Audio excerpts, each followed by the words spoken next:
मैं भारत के युवाओं से अपील कर रहा हूं कि तुम असदुद्दीन अवैसी से मोहब्बत नहीं होगी, मगर मुझे देश से मोहब्बत है, मुझे देश की सुरक्षा से मोहब्बत है।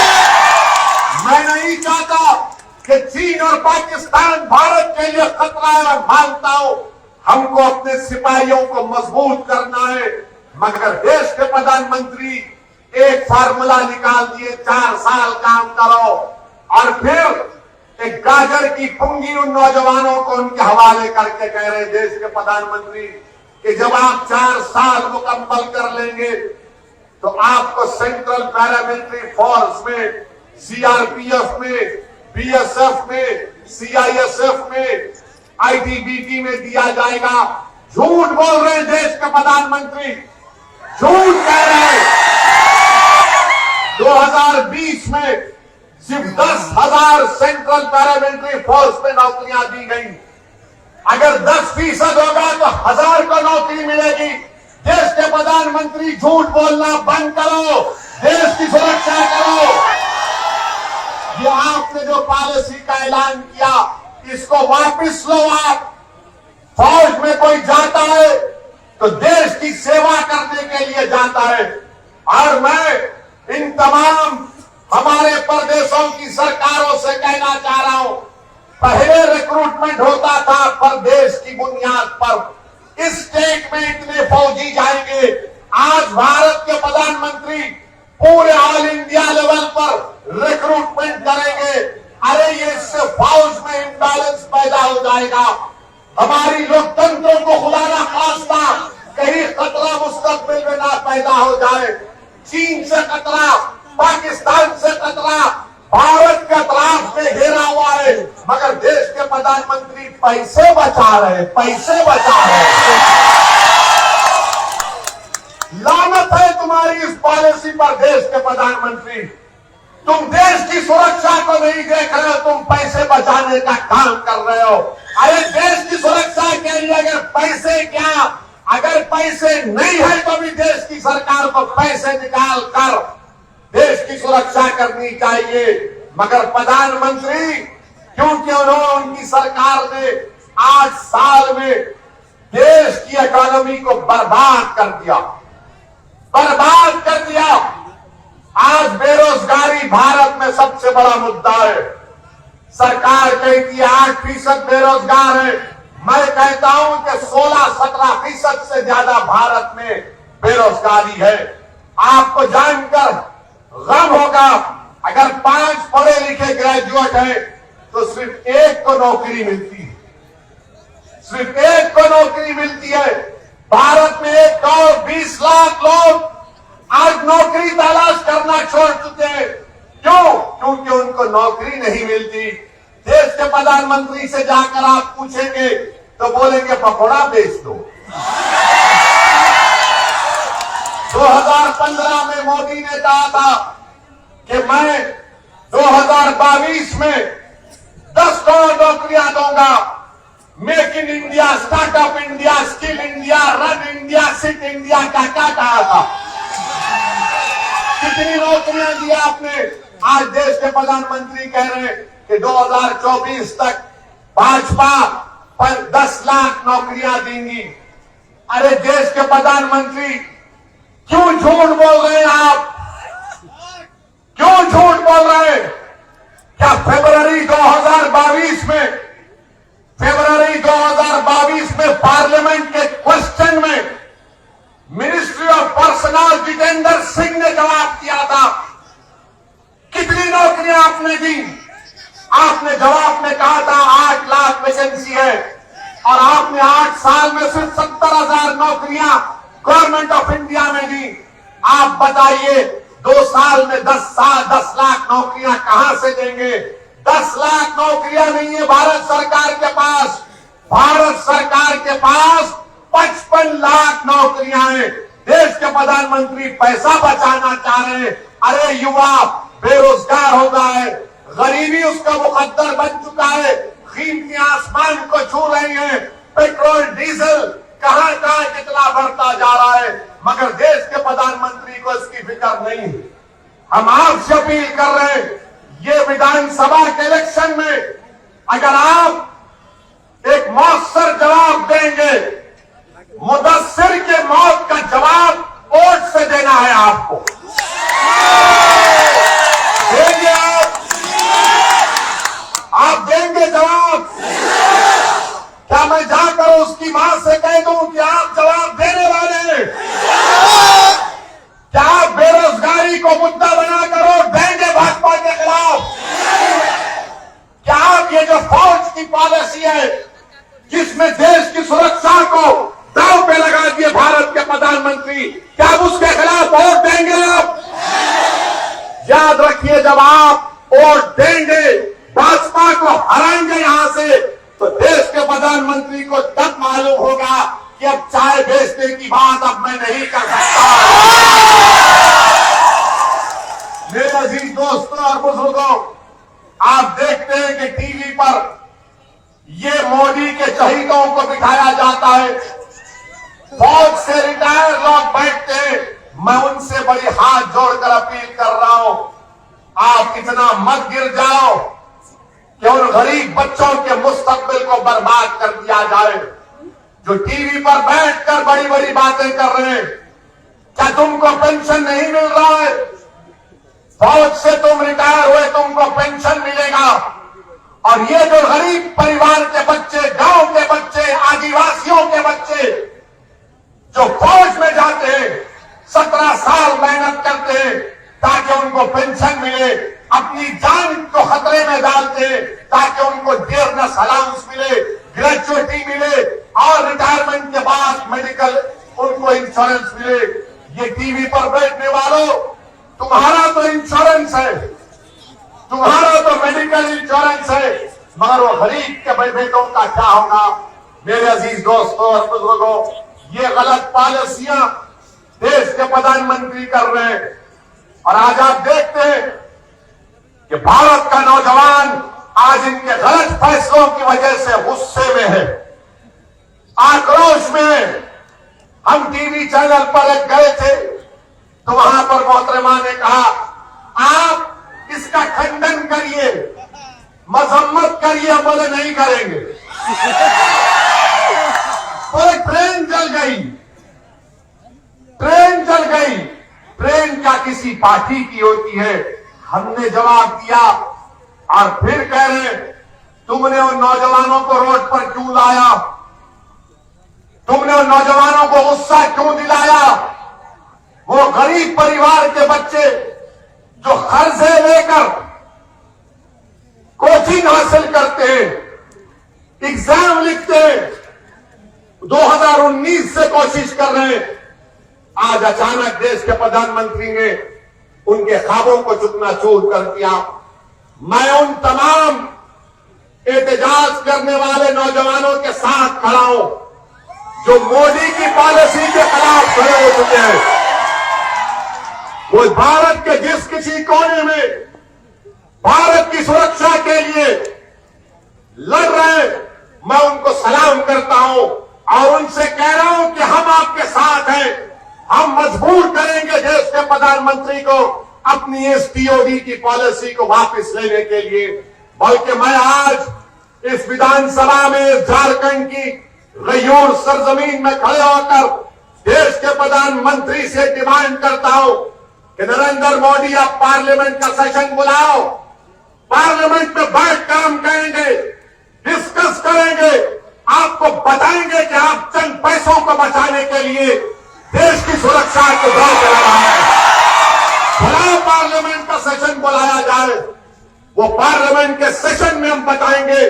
लोकसभा में खड़े होकर चीन से खतरा है, पाकिस्तान से खतरा है, 1 लाख अभी वैकेंसियां बाकी है।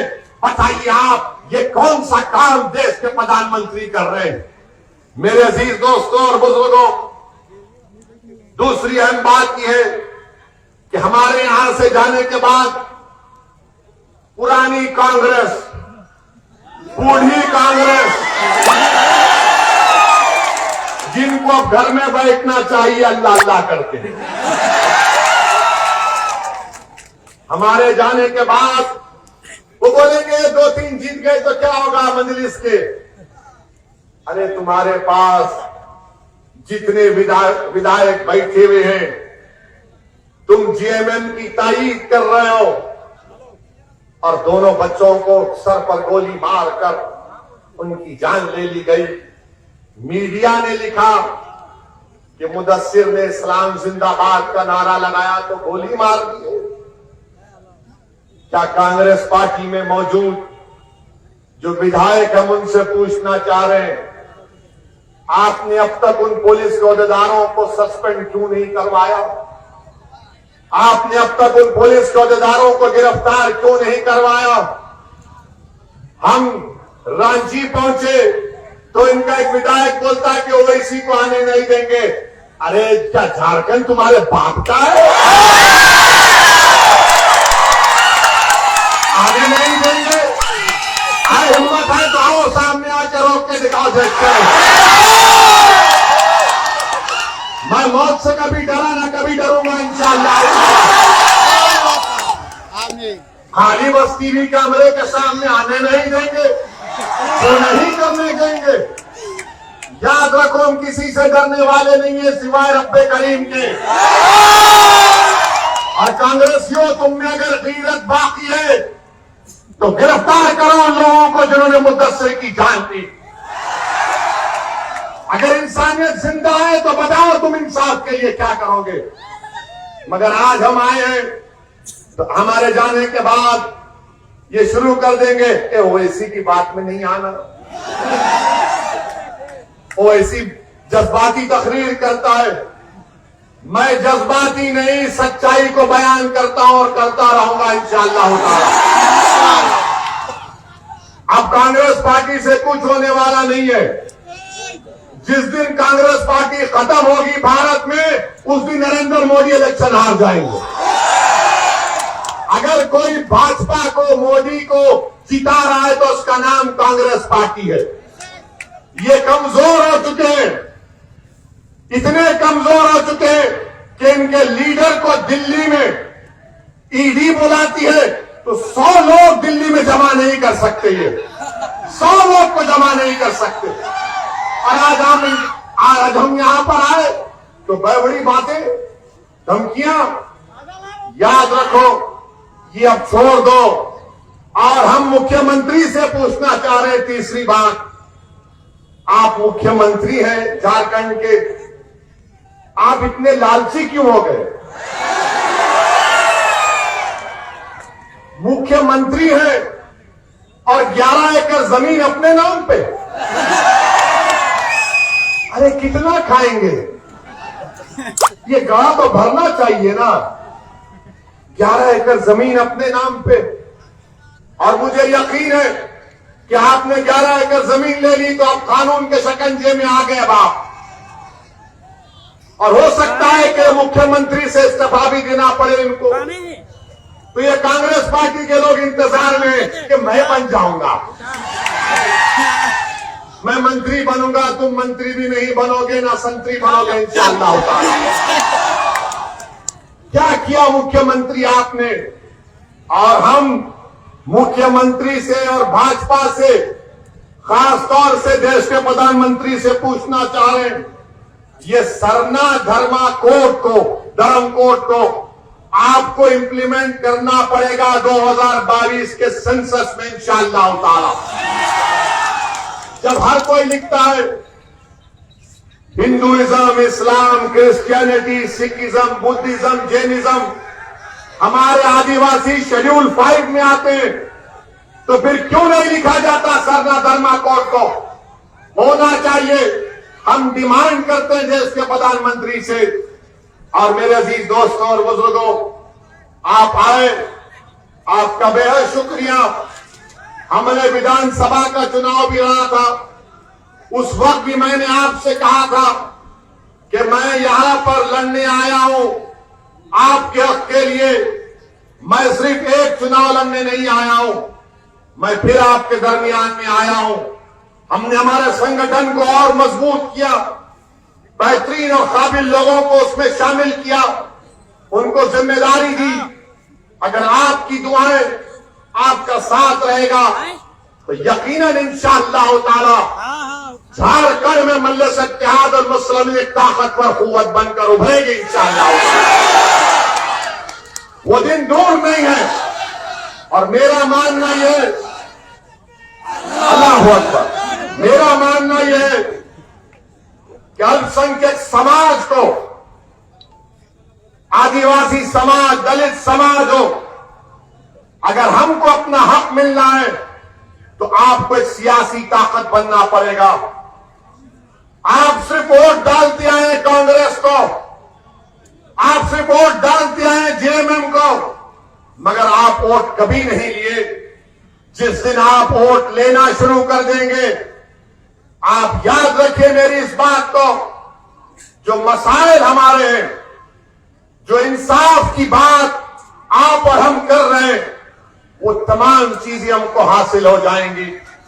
मेरे अजीज दोस्तों और बुजुर्गों, आज गरीबों को उनका हक दिलाना है, मजलूमों को उनका जायज मुकाम दिलाना है, आदिवासियों को और ताकतवर बनाना है, झारखंड से करप्शन का खात्मा करना है, झारखंड से भाजपा को कमजोर करना है। ये काम उसी वक्त होगा जब आप मजलिस इत्तेहाद और मुस्लिमीन को मजबूत करेंगे। और आने वाले विधानसभा के चुनाव में ऑटो के निशान पर सीरियल नंबर 11 है, हमारे कैंडिडेट का ऑटो रिक्शा सीरियल नंबर 11 दियो कुमार धन साहब को आप कामयाब करिए और मजबूत रहिए और दुआ करते रहिए कि अल्लाह सुब्हानहू व तआला हमारे वतन अजीज को अल्लाह और मजबूत करे, यहां पर अमन कायम हो, इस मुल्क में नफरत की फिजाओं का खात्मा हो, इस मुल्क में नफरत की फिजाओं का खात्मा हो। याद रखो, आप तूफानों से कभी नहीं डरना, आप हरगिज नहीं डरना। मैं आपको बता रहा हूं कि मेरे बुजुर्गों ने मुझे तूफानों में चिराग जलाने का हुनर मुझे सिखाया गया है और इंशाअल्लाह ताला हम तूफानों में चिराग जलाएंगे, चाहे वो भाजपा का तूफान हो, किसी का भी तूफान हो। हम अपना रास्ता नहीं तब्दील करेंगे, बल्कि तूफानों को मजबूर कर देंगे, उनका रास्ता बदल देंगे इंशाअल्लाह। तो मेरे अजीज दोस्तों और बुजुर्गों, आपसे फिर से अपील कर रहा हूं कि दियो कुमार धन साहब को आप अपना एक वोट देकर ऑटो रिक्शा के निशान पर बटन दबाकर अपने इत्तेहाद का और अपने सियासी शऊर का सबूत दीजिए, दबाकर दीजिए भाजपा के खिलाफ वोट, दियो कुमार धन को वोट दीजिए, भाजपा को हराइए यहां से, क्योंकि उन्होंने देश की सुरक्षा का खिलवाड़ किया है, देश के युवाओं के मुस्तकबिल से मजाक किया है। मेरे अजीज दोस्तों और बुजुर्गों, मेरी सरदार मां और बहनों, आप तमाम का बेहद शुक्रिया। मेरे पास अल्फाज नहीं है कि बारिश भी हो रही है, मगर आपने यहां पर आए, मैं आपका शुक्रिया अदा करता हूं। अस्सलाम वालेकुम व रहमतुल्लाहि व बरकातहू।